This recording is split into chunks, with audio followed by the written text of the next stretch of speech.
Tati, vine mami cu mâncare ca să cumpără cartofi de alții de ăia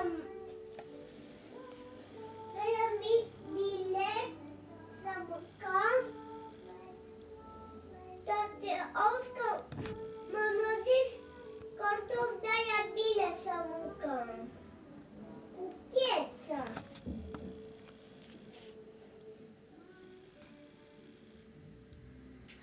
Tati, cine nu mâncă tot, mami să nu are nicio surpriză pentru voi.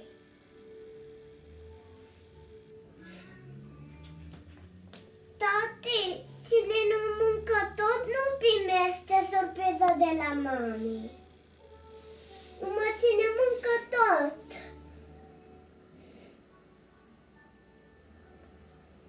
Mate și cu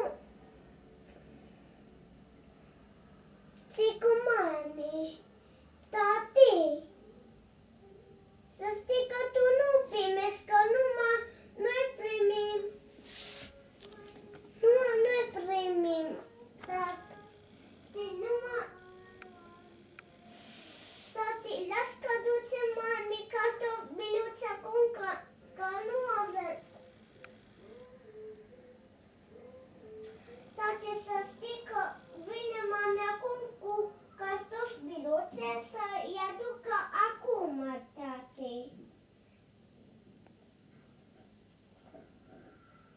Tati, vine acum, da, și să duce cartofi acum de ea biluțe, cum am mâncat și noi mâine cartofi de ea biluțe. Da? Bine.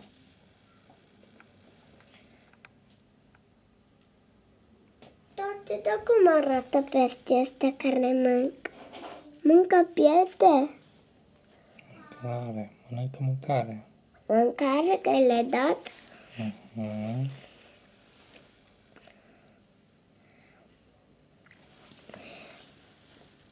Tati, ce vreau să-i filmez pe tati cu aparatul. Dar e un avariu mare.